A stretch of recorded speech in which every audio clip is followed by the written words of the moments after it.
నమస్కారం డాక్టర్ సతీష్ గారు. నమస్తే అండి.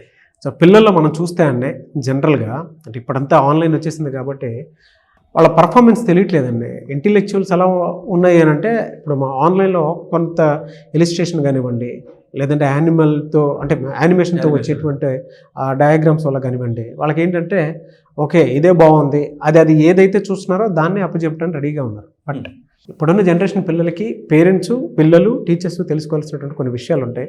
సో అది మీ సైడ్ నుంచి నేను ఎక్స్పెక్ట్ చేస్తున్నాను. డెఫినెట్గా చాలా ఎడ్యుకేషన్ సిస్టమ్ని దగ్గరుండి అబ్జర్వ్ చేస్తారు కాబట్టి అడుగుతున్నాను.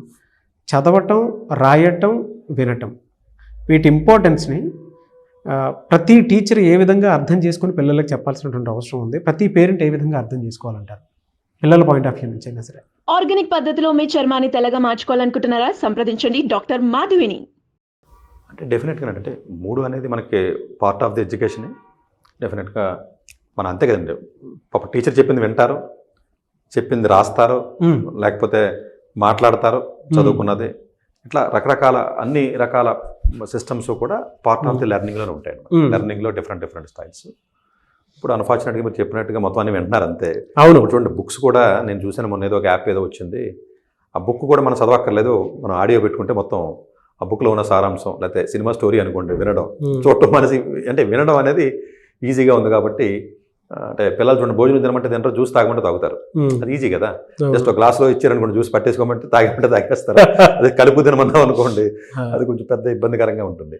సో ఇది ఈ రకంగా మనకు ఆన్లైన్ సిస్టమ్స్ లేకపోతే ఇలాంటి ప్లాట్ఫామ్స్ రావడం వల్ల అసలు చదవడం వల్ల ప్లెజర్ పోయింది. న్యూస్ పేపర్ చదవడానికి అంటే నెట్లో పేపర్ చదవడానికి తేడా ఉంది కదా. అవును. ఇప్పుడు మేబీ మేము చిన్నప్పుడైనా, లేకపోతే అంటే అఫ్కోర్స్ చాలా కాలం 10 ఏళ్ల క్రితం వరకు కూడా ఎవరైనా కూడా పేపర్ చదివినప్పుడు ఆ ఫీల్ వేరు ఉంటుంది. చేతితో పేపర్ పట్టుకుని చదివినప్పుడు కొంచెం ఆ ఫీల్ ఉంటుంది. ఇప్పుడు నెట్లో చూస్తున్నాం మనం, మొబైల్లో చూస్తున్నాం. అందువల్ల ఏంటంటే ఈ ప్యాటర్న్ ఎప్పుడైతే మీకు ఇలా డిజిటలైజేషన్ ఎక్కువైతే అయిపోయిందో, డెఫినెట్గా ఈ పిల్లలు ఎవరైతే స్టూడెంట్స్ ఉన్నారో వాళ్ళకి రావాల్సినటువంటి కంటెంట్ అంటే అండర్స్టాండింగ్ ద కంటెంట్ ఏదైతే ఉందో అది తగ్గిపోతుంది అన్నమాట వాస్తవం ఉంటుంది. సో డెఫినెట్గా ఎప్పుడునంటే అంటే మనం వీళ్ళ ఓన్లీ వినడం వల్ల ఏది రాదు, ఓన్లీ చదవడం వల్ల రాదు, ఓన్లీ దాన్ని అప్లికేషన్ పర్స్పెక్టివ్ ఏదైనా చేయడం కానీ ఇది కానీ ఏదైతే ఉంటుందో అది అన్నిటికంటే మోస్ట్ ఎఫెక్టివ్ మెథడ్ ఏంటంటే ఒక పర్టికులర్ ఆస్పెక్ట్స్ మీద పూర్తి అవగాహన రావాలంటే దాంట్లో ఇన్వాల్వ్ అయ్యి వర్క్ చేయాలి. ఇప్పుడు ఏదైనా ఒక ఫిజిక్స్లో ఒక ఫర్ ఎగ్జాంపుల్ న్యూటన్స్ లా అని ఉందనుకోండి, లేకపోతే ఇంకొకటి ఏదో ప్రాక్టికల్గా ఏదైనా కెమిస్ట్రీలో సంథింగ్ ఏదైనా కెమికల్ బాండింగ్, లేకపోతే ఇంకోటి ఉంది, లేకపోతే మ్యాథమెటిక్స్లో పైథాగరస్ థియరం ఉంది. అది చదవడం వల్ల రాదు. టీచర్ చెప్పినప్పుడు చెప్పే స్టైల్లో కొంత ఇమాజిన్ చేసుకోవాలి అంతే కదా. ఇప్పుడు నేను ఏదో చెప్తున్నానంటే డిఎన్ఏ ఉందండి, లేదా వైరస్ ఉందన్నాను, మీకు ఏంది అలా మీరు ఇమాజిన్ చేయలేరు కదా. అందులో ఎడినిన్, గ్వానిన్, సైటోసిన్ ఉందనేది మనకి ఏం అర్థం కదా. ఒక డిఎన్ఏ స్ట్రక్చర్ అని అంటే ఇప్పుడు మీరు చెప్తుంటే మాకు బోర్డ్ టీచింగ్ ఉంది కాబట్టి ఆ రోజు అట్లీస్ట్ అది కొంత అట్లీస్ట్ ఇది ఏంటోదండి. అవును. ఇప్పుడు కొన్ని కనపడతాయండి. ఇప్పుడు సివిల్ ఇంజనీరింగ్ చదువుతున్న విద్యార్థి స్ట్రక్చర్ కనపడుతుంది, బిల్డింగ్, ఓహో ఇది బిల్డింగ్ ఉంది, లేకపోతే ఇలా ఉందని కనపడుతుంది కాబట్టి కొంత విజువలైజ్ చేయగలరండి. కొన్ని సబ్జెక్టులు చదివినప్పుడు విజువలైజేషన్ కూడా చేయడానికి మీకు కుదరదు అది. ఎందుకంటే అది ఇప్పుడు అంతే. ఇప్పుడు కంప్యూటర్లో చిప్ ఏదో ఉందండి, దాని ఫంక్షన్ గురించి నేర్చుకుంటున్నారు, ఎలా విజువలైజ్ చేస్తారు దాన్ని అసలు? అంటే మీరు ఇమాజిన్ చేయలేరు కదా దాన్ని, అది ఫంక్షన్ ఇమాజిన్ చేయలేరు. చేయనప్పుడు తెలియకుండానే అది అర్థం కాకపోవడం వల్ల గుర్తుపెట్టేసుకోవడానికి ట్రై చేస్తూ ఉంటారు పాప పిల్లలు. అంతే కదండి ఒకటి. రెండోది ఏంటంటే ఇది వరకు స్కూల్స్లో ప్రాక్టికల్ ల్యాబొరేటరీస్ ఉండి, ఇప్పుడు అన్ని అపార్ట్మెంట్స్లోకి స్కూల్స్ రావడం వల్ల అసలు physics, chemistry, biology laboratories 8th, 9th, 10th class పిల్లలు చేయడం మీరు ఎప్పుడైనా చూస్తున్నారా? ఇప్పుడు సిటీలో మనకి బోర్డు స్కూల్స్ ఉన్నాయి, సరే ఒక స్కూల్ అని కాదనుకోండి, ఎక్కడ కూడా ప్రాక్టికల్స్ ఎప్పుడైతే మీకు తగ్గిపోయినాయో వీళ్ళకి తెలియదు కదండి. ఇప్పుడు ఏదో కెమికల్ రియాక్షన్ అన్నారంటే ఆ రియాక్షన్ ఏంటన్నా తెలియాలి కదా. అందువల్ల ఏంటంటే వీలున్నంత వరకు కూడా అంటే ఏదైనా ఒక కాన్సెప్ట్ నేర్పినప్పుడు సేమ్ ప్యారలల్గా దాన్ని ప్రాక్టికల్గా, సరే కొంత విజువలైజ్లుగానా, కొంత ఏదైనా ఎక్స్పెరిమెంట్ చేసా, లేకపోతే వేరే రకంగా మీరు చెప్పగలిగితే తప్ప. ఇప్పుడు టికనామిక్ sine square theta plus cos square theta అన్నానండి ఏదో నేను, అసలు ఎందుకు వాడతారు, దేని గురించి వాడతారు, అది ఎక్కడ పనికి వస్తుంది, రియల్ లైఫ్లో ఎక్కడ పనికి వస్తుంది అన్నది మీరు రియల్ లైఫ్లో ఉన్న చూసిన దాన్ని మీరు చదవబోయేదాన్ని కనెక్ట్ చేయాలి. నేను అవును కనెక్ట్ చేస్తే మీ మైండ్ ఏం చేస్తే తెలియకుండా రియల్ లైఫ్ ఎగ్జాంపుల్ దగ్గరికి వెళ్తుంది. అంతే కదండి. ఓహో రియల్గా మీరు బ్రిడ్జ్ కడుతున్నారు, బ్రిడ్జ్ కట్టినప్పుడు ఇలా బ్రిడ్జ్ కరువు వచ్చింది, ఇక్కడ ఏదో యాక్సలరేషన్ ఉంది, లేదా కారు వెళ్ళింది తిరిగింది అని అన్నారు అనుకుంటే అర్థం చేసుకుంటారు పిల్లడు. ఓహో మన కారు మీద వెళ్తున్నాం, లేదా యాక్సలరేషన్ అంట, లేదా ఏదో కరువు వచ్చింది, లేకపోతే కెమెరా అంట, సంథింగ్ కొంత విజువలైజ్ చేయడానికి ఉంటుంది, చెప్పొచ్చు. అలాగా ఎంతో కొంత మీరు పిల్లవాడు రియల్ లైఫ్లో చూసినటువంటి ఇన్సిడెంట్స్ ఏవైతే ఉంటాయో దాన్ని కనెక్ట్ చేయగలిగే పరిస్థితిలో ఉంటే వాడికి నచ్చింది, బాగుంటుంది. అందు గురించి పిల్లలు చాలామంది మ్యాథ్స్ అర్థం కాలేదు, సోషల్ బాగుంది అంటాడు. మీరు చూడండి, బయాలజీ బాగుంది సార్, నాకు ఫిజిక్స్ అర్థం కాలేదు అంటాడు. మెజారిటీ ఆఫ్ ద స్టూడెంట్స్ చూడండి, ఎందుకంటే బయాలజిస్ట్ ఇంట్రెస్ట్ అంటాడు, కాదు ఇంట్రెస్ట్ కాదు, అది అర్థమైంది అంతే, ఇది అర్థం కాలేదు. అదే ఇదొక సబ్జెక్ట్ సోషల్ ఉందనుకోండి, కొంత అర్థమైంది అనుకోండి, అర్థమైంది, ఇది అర్థం కాలేదు. సో వీలున్నంత వరకు కూడానంటే మీరు ప్రాక్టికల్గా చూసినటువంటి రియలిస్టిక్గా ఉన్నటువంటి ఎక్స్పీరియన్స్ని రోజు మీరు డైలీ చూసే దాంతో కనెక్ట్ చేస్తూ మీరు చెప్పబోయే కాన్సెప్ట్ని కనెక్ట్ చేసేయాలి దానికి. న్యూటన్స్ లా చెప్పేటప్పుడు న్యూటన్స్ లా రియలిస్టిక్గా లైఫ్లో ఎక్కడ వాడతాం మనం అన్నది మీరు కనెక్ట్ చేశారనుకోండి, మర్చిపోడు. ఇంకా ఇప్పుడు మీకు కూడా సంబంధం లేదు ఏది చెప్పినా కూడా ఏదైనా ఒక కాన్సెప్ట్ పట్టుకొచ్చి చెప్పినది మెడికల్తో లేకపోతే ఏదో అనుకుందాం, లేకపోతే సివిల్ ఇంజనీర్ని మీకు ఏదో చెప్పాను అనుకోండి, మీకు కనెక్ట్ అవుతే మీకు కరెక్ట్గా మీరు రోజు చూసేదానికి నేను కనెక్ట్ చేశాను అనుకోండి, మర్చిపోరు. అసలు మీకు సంబంధం లేదని నేను చెప్పాను అనుకోండి, సపరేట్గా చూస్తారు దాన్ని, అది కంప్లీట్గా ఏదో సపరేట్గా ఉన్నట్టుగా మీకు అనిపిస్తుంది అది యాక్చువల్గా. అందువల్ల ఏంటంటే చెప్పి టీచర్స్ వీలున్నంత వరకు కూడానంటే ప్రాక్టికల్గా దీన్ని ఎక్కడ అప్లై చేస్తారు, వేర్ వీ షుడ్ అప్లై అన్న దాని మీద ఎక్కువ ఫోకస్ పెట్టాలంటే, ఎక్కడ ఈ కాన్సెప్ట్ ఎక్కడ వాడతాం, ఇది ఎక్కడ వాడతాం, అది ప్రాక్టికల్. రెండోది ఏంటంటే చదవడం అన్న పదం కంటేనంటే అబ్జర్వ్ చేయడం అన్న పదం ఎక్కువగా మనం తల్లిదండ్రులు అర్థం చేసుకోవాలి. ఎందుకంటే చదవడం వేరు, అబ్జర్వ్ చేయడం వేరు. ఇప్పుడు మీరు రోడ్డు మీద వెళ్ళడం వేరు, చుట్టుపక్కల అబ్జర్వ్ చేయడం వేరు. మీరు ట్రావెల్ చేస్తున్నారు, నేను చేస్తున్నాను, ఇంకొకళ్ళు చేస్తున్నారు, కానీ అందరూ ఒకే రకంగా ట్రావెల్ చేయరండి. రోడ్డు మీద ట్రావెల్ చేయరండి, ఒక్కొక్కడు ఒక్కొక్క రకంగా అబ్జర్వ్ చేస్తాడండి. ఒకసారి వెళ్ళాడు అనుకోండి, రెండోసారి మళ్ళీ దారి మర్చిపోవడం వెళ్ళిపోతాడు. ఒకడు 3-4 సార్లు వెళ్ళినా ఉండే, మళ్ళీ గూగుల్ మ్యాప్ పెట్టుకుంటే తప్ప వెళ్ళలేడు. బట్ ఆడు ట్రావెల్ చేశాడు, వీడు ట్రావెల్ చేశాడు, వాడు డ్రైవింగ్ చేశాడు, వీడు డ్రైవింగ్ చేశాడు. సో ఇక్కడ డ్రైవింగ్ చేయడం కాదు ఇంపార్టెంట్, డ్రైవింగ్ చేస్తూ మైండ్ని ఫోకస్గా అబ్జర్వేషన్ చేశాడు. ఓహో ఇక్కడ ఈ బోర్డు వచ్చింది, ఇక్కడ లెఫ్ట్ వచ్చింది, సంథింగ్ లైక్ తెలియక అదే స్పీడ్. మళ్ళీ మీరు 60 కిలోమీటర్స్, నేను 60 కిలోమీటర్స్ స్పీడ్ వెళ్ళాను, కానీ మీరు డ్రైవ్ చేసేటప్పుడు వేరే ఏదో ఆలోచించుకుంటున్నారో దీన్ని పట్టించుకోలే. నేను డ్రైవ్ చేసేటప్పుడు నా మైండ్ని అబ్జర్వేషన్ పెట్టాను, అంతే తేడా. అంటే చదివేటప్పుడు అబ్జర్వేషన్ ఎప్పుడైతే ఎక్కువ ఉందో, ఆ అబ్జర్వేషన్ ఎప్పుడైతే మీకు కలిసిందో, అంటే అబ్జర్వేషన్ అంటే లాజికల్గా చెప్పాలంటే వై నాట్ అండి. మీరు వెళ్ళేటప్పుడు మీరు బాగా అబ్జర్వ్ చేస్తున్నారనుకో, మీకు అనిపిస్తుంది సార్, ఓహో ఇలా వచ్చామా, అలా వచ్చుంటే షార్ట్ కట్ కదా అని మీకు అనిపిస్తుంది. అలా అబ్జర్వ్ చేస్తే తెలుస్తుంది కదా, ఓహో మనకు తెలియక ఎలా వచ్చేసినట్టున్నాం, ఇంతకుముందు సార్ అలా వచ్చాం కదా, ఈ రూట్ కరెక్ట్ కాదేమో అన్న పాయింట్ ఎప్పుడు వస్తుంది మీకు, మీరు అబ్జర్వ్ చేస్తేనే కదా. లేదంటే అసలు మీకు తెలియదు కదా, ఇంకో షార్ట్ కట్ ఉందని కూడా మీరు కనీసం ఇమాజిన్ చేయలేరు మీరు. అంటే చదివి విద్యార్థి ఎప్పుడైతే ఒక లెసన్ చదువుతున్నాడో వీలున్నంత వరకు కూడా చదువుతో పాటుగా, అంటే యాక్టివ్ లెర్నింగ్, ప్యాసివ్ లెర్నింగ్ అంటారంటే, అంటే ప్యాసివ్గా ఉండకూడదండి, యాక్టివ్గా ఉండాలి. సో డ్రైవింగ్ చేసినప్పుడు యాక్టివ్గా ఉండాలి. ప్యాసివ్ డ్రైవింగ్ కూడా చేస్తారు చాలామంది, చక్కగా వెంట చేస్తూ ఉంటారు, వాడు డ్రైవింగ్ చేస్తాడు, ఏం యాక్సిడెంట్ ఏం చేయడు, బట్ ఇన్వాల్వ్ అయ్యి చేయడం వేరు కదా. అవును, ఇన్వాల్వ్ అయ్యి చేయడం వేరు కదండి. అందువల్ల ఏంటంటే ఈ చదివి విద్యార్థులు ఎవరైతే ఉంటారో వీళ్ళంత వరకు అబ్జర్వేషన్ ఎక్కువ చేయడం వల్ల క్వశ్చన్ క్రియేట్ అవుతుంది మైండ్లో. మీరు చెప్తుంటే నాకు ప్రాక్టికల్ ఎక్స్పీరియన్స్ నాదే గుర్తొస్తుంది సార్. ట్రావెలింగ్ అందరూ చేస్తామండి, బట్ ట్రావెలింగ్ చేసేటప్పుడు కొంతమంది మీరు ఇందాక చెప్పిన దాని ప్రకారం అయితే నేను మొబైల్ చూసుకుంటూ ట్రావెలింగ్లోనే ఉంటాను. సో నాతో పాటు ఇంకొకరు కూడా ట్రావెలింగ్లో ఉంటారు. సో నా పక్కన ఉన్న వాళ్ళు అబ్జర్వ్ చేసి ఏ రూట్ ఎటైపు ఏంటి అనేది వాళ్ళు చూసుకుంటూ అబ్జర్వ్ చేసి ఇచ్చేస్తారు. అతని బ్రెయిన్కి నా బ్రెయిన్కి ఉన్న డిఫరెన్స్ ఏంటంటే నేను సెల్ ఫోన్లోనే మునిగిపోయి ఉంటాను, నాది అబ్జర్వేషన్ ఉండదు, అతని అబ్జర్వేషన్ ఉంటుంది. డ్రైవింగ్ చేసేటువంటి వాళ్ళకి అబ్జర్వేషన్ ఉంటుంది. కార్లో ఫ్రీగా కూర్చొని సెల్ ఫోన్ పిసుక్కునే వాడికి కార్లోనో ఒకటే. చూడండి, అబ్జర్వేషన్లో మాత్రం చాలా విషయాలు తెలుస్తాయి. సో మీరు చదవడం ఒకటే కాదండి, వీళ్ళందరూ చదువుతారు, ఇట్స్ కాల్డ్ ప్యాసివ్ లెర్నింగ్. అంటే చదవడంలోనే కొంచెం యాక్టివ్గా ఇన్వాల్వ్ అయ్యి అబ్జర్వేషన్ ఎప్పుడైతే చేయడం మొదలెట్టాడు విద్యార్థి క్వశ్చన్ డౌట్ వై నాట్ ఇది ఎప్పుడైతే ఈ క్వశ్చనింగ్ వచ్చేసిందో వాడికి ఆ వైకి ఆన్సర్ మళ్ళీ నెత్తుతుంది, వై నాట్ కూడా నెత్తుకుంది, ఆటోమేటిక్గా మీకు క్లారిటీ పెరుగుతుంది. ఆ వై నాట్ అన్నది అప్పుడు ఇండైరెక్ట్ గా మళ్ళీ ప్రాక్టికల్గా ఇది ఎక్కడ వాడతాం అన్నది వస్తుంది. అందువల్ల ఏంటంటే రాయడం కూడా చూసి రాస్తే ఉపయోగం ఉందండి.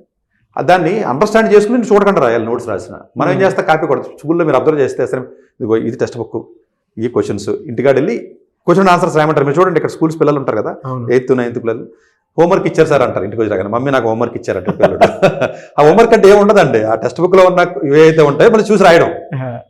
అంటే కాదండి, దాన్ని అండర్స్టాండ్ చేసుకుని డైజెషన్ చేసుకుని టెక్స్ట్ బుక్ లేకుండా అతను ఓన్గా రాయాలి.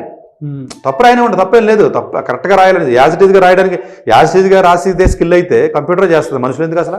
అవును, నిజంగా చదివి యాజ్ ఇట్ ఈజ్గా పుస్తకం ఉన్నది రాయాలి, గుర్తుపెట్టుకోవాలంటే కంప్యూటర్ బాగా గుర్తుపెట్టుకుంటుంది కదా, అసలు మనుషులతో పనే ఉంది అసలు.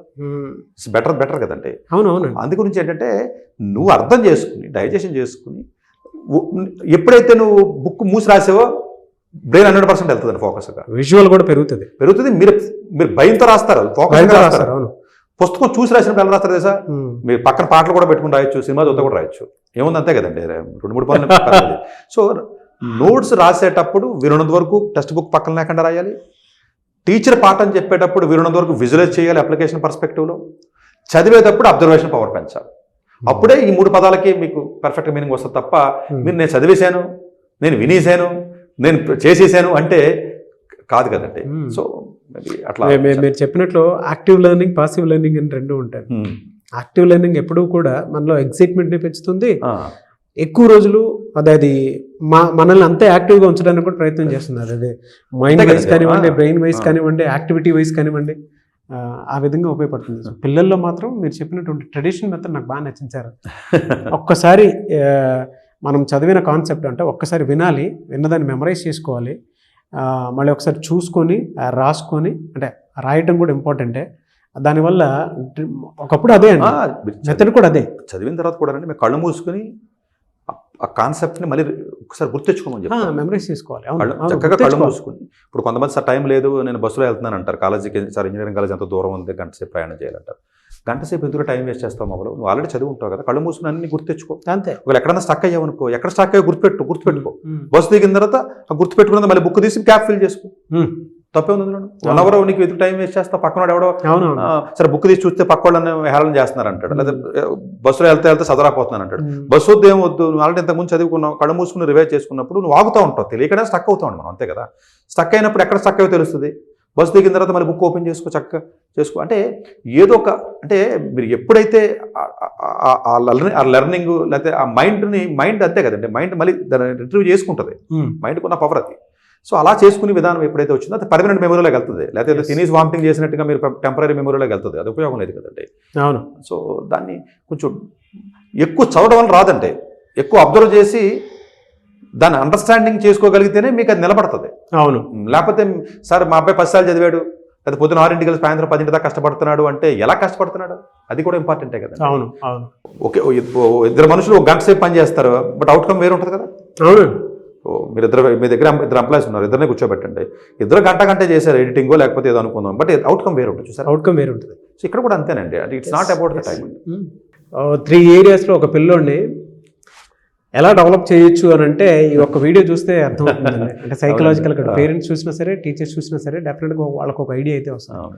ఎనీవేస్ థ్యాంక్ యూ అండి, thank you so much sir. Thank you అండి. అయితే చాలామంది పేరెంట్స్ మీ దగ్గర అపాయింట్మెంట్ కావాలనుకున్నటువంటి వాళ్ళు ఉంటారు. అవునండి. అలా అంటే వీడియో చూసిన తర్వాత ఓకే మా పిల్లల్లో లెర్నింగ్ డిజబిలిటీ ఇలా ఉంది, లేదంటే పర్ఫార్మెన్స్ వీక్గా ఉంది, లేదా స్కూల్లో పర్ఫార్మెన్స్ అంతగా చేయలేకపోతున్నాడు, అండ్ ఏజ్ పెరిగే కొద్దీ చిన్నప్పుడు అంత క్యూరియస్గా కానీ, చిన్నప్పుడు అంత యాక్టివ్గా కానీ పెద్దగా లేకపోతున్నాడు, టీనేజ్లో ముఖ్యంగా హార్మోన్ల చేంజెస్ వల్ల కొన్ని అడిక్షన్స్కి అలవాటు అయిపోతూ ఉన్నాడు అనేటువంటి పేరెంట్స్, అంటే కంప్లైంట్తో వచ్చేటువంటి వాళ్ళు ఉన్నారు.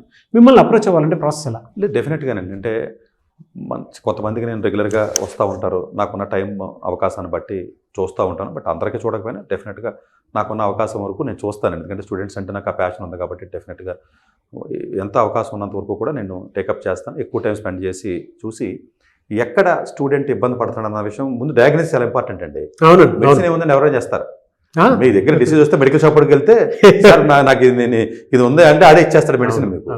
సో డయాగ్నోస్ చేసినప్పుడు ఏంటంటే మాకు స్టూడెంట్ చూసినప్పుడు జనరల్గా అర్థం అవుతుందండి. వెంటనే అర్థమైనప్పుడు ఏంటంటే ఆ రెక్టిఫికేషన్ మెథడాలజీ చెప్తాం పేరెంట్స్కి. లేదంటే ఇక్కడ జరుగుతుంది రాంగ్, ఈ రాంగ్ని మీరు కానీ రెక్టిఫై చేయగలిగితే అంతే కదండి. ఇప్పుడు హైదరాబాద్ నుంచి మీరు విజయవాడ వెళ్ళాలండి, తెలియక చెన్నై వెళ్ళిపోతున్నారు, ఎవడో చెప్పాడు మీకు ఇటే అని, హైదరాబాద్ మీకు తెలియదు వెళ్ళిపోతున్నారు, ఎవడో కూడా మధ్యలో నువ్వు కరెక్ట్ చేసి బాబు తప్పు ఇది, నువ్వు నువ్వు వెళ్ళిపోయే రూట్ చెన్నై, నువ్వు వెళ్ళవలసింది వేరే రూట్ అది అని చెప్పి కరెక్షన్ చేసి మీరు లైన్లో పెట్టాడు అనుకోండి, మీకు ఫర్దర్గా జరిగే డ్యామేజ్ తగ్గిపోయినట్టే కదా. అంతే కదా, లేకపోతే మీరు వెళ్ళిపోతారు చెన్నై వెళ్ళిపోవడం వల్ల మీకు నష్టం ఏంటంటే ఈ 200 కిలోమీటర్ల నష్టం కాదండి, లాజికల్గా చెప్పాలంటే 200 మళ్ళీ 200 వెనక్కి రావాలి, 2 + 2 400 అయింది.